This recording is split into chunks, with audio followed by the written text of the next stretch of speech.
Now, folks, you hear about the numbers of 8,000, 8,500 RPMs in these NASCAR Winston Cup cars, but not on the restrictor plate engines. They don't turn those kind of RPMs. You see there's less than 7,000. Now, they get up to those RPMs on tracks where they don't have restrictor plates, but not at Daytona. Boy, you saw Irvin have to lift because he got Rusty Wallace around one side, and then he got sandwiched. Mark Martin came by Irvin on the high side of the racetrack. Here's Irvin in that yellow car behind Bobby Labonte, and they're cheering Rusty Wallace toward the front. He's coming in that number 2. Yeah, well, Rusty had the preferred position before they started the race. Then he had to go to the back, so he's probably got the bid out right now, and he's letting her go. He was at 7th place, and now that inside line fades just a little bit. 5 laps complete. Pits.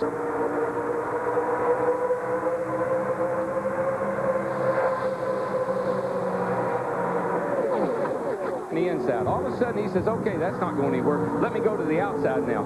That's probably the spotter and Ray and them helping him some, too. And what's happening here that the outside groove is working better as the tires get heated up a little bit.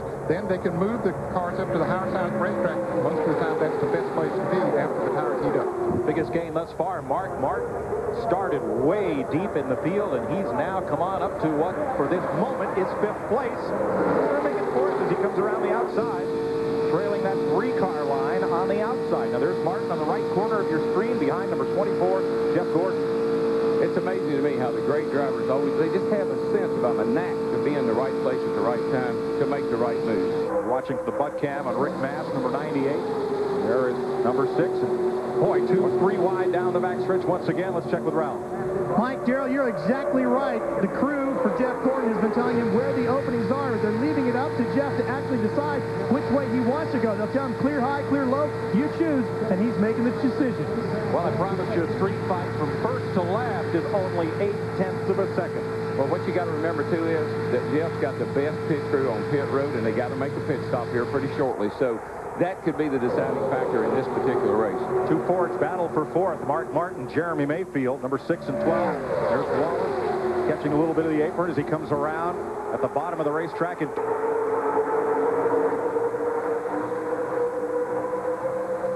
they're doing a little walk-a-dope. That's kind of like rope-a-dope. They're all kind of laying there right now saying, well, let this thing sort out a little bit and let the pit stop see what happens. And how about the guy with the lead? Let's mention Kenny Schrader while he still has it. Oops, not anymore. Rick Mast comes around Schrader to the inside and drags Jeff Gordon along with him. Schrader's all alone in that high groove. Bobby Labonte takes over 3rd.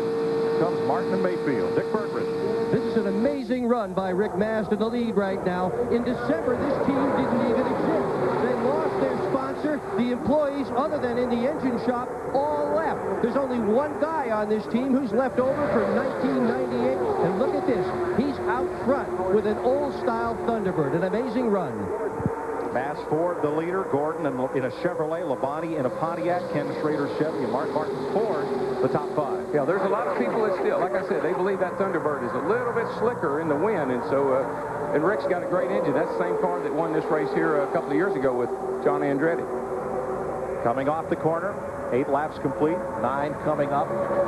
And beginning at 10, they can choose to make those pit stops.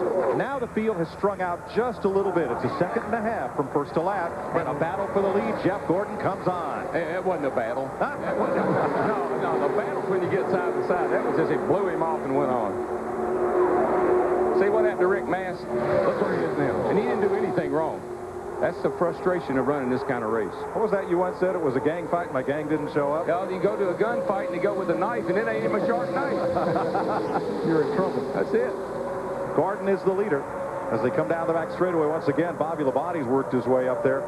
Well, that's it. You know, Bobby always runs good here at Daytona, and he didn't qualify that well, but that's because he qualified a car he thinks will race good, and he's right up there in the front again. That's Bobby in that green number 18 from Joe Gibbs Racing. He didn't qualify with 193, but here they all come. Here they come, boogity boogity. Lap 10, and most of the field, all the field will come to pit road, and now it's in the hands of the crews, the 7 men that jump over the wall to service. Out in the grass. Here's Ralph. Well, Jeff Gordon dives down pit road, and he went over the line. They're making him back up, so they're not even having to get to the car yet because Barry Musa Jackman has the car up in the air, and they're waving him off. Big problems for the car here, number 24. Now they're telling him no. Big problems on the pit stop for Jeff Gordon. Everyone else with 2 exceptions, have left pit row. Now Derek Cope pulls away, and there's only one other car being serviced. Ricky Craven was late getting into his pit. Trouble on Ernie Irvin's stop. It's a long stop. And the Rainbow Warriors, Ralph, it looks like they're packing it up. He's being held there. That's a 15-second penalty. Mike, it's a 15-second penalty. They've got to complete the 15-second penalty before the crew can go back over the wall and go to work on the car. So they are very frustrated. Jeff has radioed to the crew and said the brake pedal went all the way to the floor when he came down pit road, and that's why he slid past the white line. The pit stall is a box. You have to stop within the box. You cannot go out of the box. He slid just maybe half a foot past the white line. And NASCAR instituted that rule to protect the pit crew in the next pit stall. The driver has to hit his mark, and now Gordon's pulling away. And he's going to go a lap down. And the thing about this, we talked about the drivers. This is their first time in competition. Guess what? First time the crews have been in competition this year, too. So they're a little rusty. They got work to do. After pit stops, Mark Martin's team got him out first. Mike Skinner, who came out of the qualifying race, position second. Jeremy Mayfield third. Fourth is Terry Labonte. Kenny Irwin is fifth. Rusty Wallace is sixth. Ford Burton. And it's Bobby Hamilton, Ricky Craven, Derek Cope, and Ernie Irvin. And Jeff Gordon a lap back. Has anybody ever won the qualifier in the Bud Shootout? I'm not sure, but I think they're going to today. It could very well happen. Skinner's got a fast car, and like I say, he's already got 25 laps. He knows what he can do. Last year was the first time they ran a qualifying race for the second round qualifiers. And Jimmy Spencer won that race and finished fourth in the Bud Shootout. Yeah. Well, now the field has broken apart, and the 4 drivers in that front pack can thank their pit crews. Starting with Mark Martin, Jimmy Fennick is his crew chief. Let's check back with Ralph. Mike, I'm with crew chief Ray Evernham. Ray, what happened to the car? Did the brake pedal go all the way to the floor? I don't know. The wheels were locked up when it went by us, so just overshot, and then we just didn't get it back in the pits and got a 1-lap penalty. Just one of them deals. All right, Ray, thank you. You know, these guys have a lot of trouble in special races. He ran out of gas in the Winston, and last year here in this race he had trouble with the gearbox, and now this. Well, the fellows that earn the respect of Mark Martin getting to the front include Jimmy Fennick, Sean Parker, Robert Benfield, Dennis Ritchie, Darrell Morrow on that pit stop, and Mike Eric, the jackman. Here is Jeff Gordon coming into his pit. Crew over the wall going to work, and you can see the nose of that car is over the line. Back.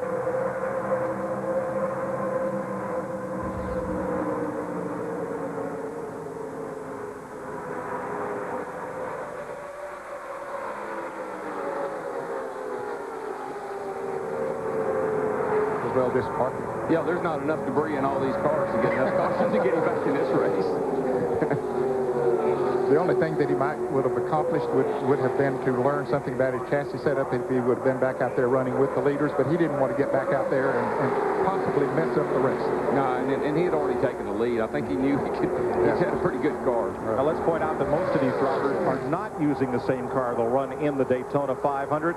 You see Jeff Gordon unhooking the belts. Climb out and be credited with 15th place. Jeremy Mayfield, number 12, with Bobby Labonte. Wow. Makes a run on the bottom at Mark Martin's lead position. Wow. He looked in his rearview mirror, and I'm sure that his team told him on the radio that Rusty is coming. Dale Jarrett was drafting with Rusty. They were pretty far back, a second or so back. After they came out of the pits, they have run the lead pack down, had a lot of momentum, said pull into that inside lane. They're coming, guys. They'll give you a push. And the importance is those 2 and 12 cars aren't just painted alike. They are teammates out of the same shop, and they will find each other on the racetrack and work together. Jeremy told us yesterday, I'm looking for Rusty. He's looking for me. Well, it's working, I can tell you that. And that was something that everybody was concerned about in this race, was that they would get hooked up and work together. Here comes Mike Skinner back on the outside of that blue and yellow number 31 from Richard Childress Racing.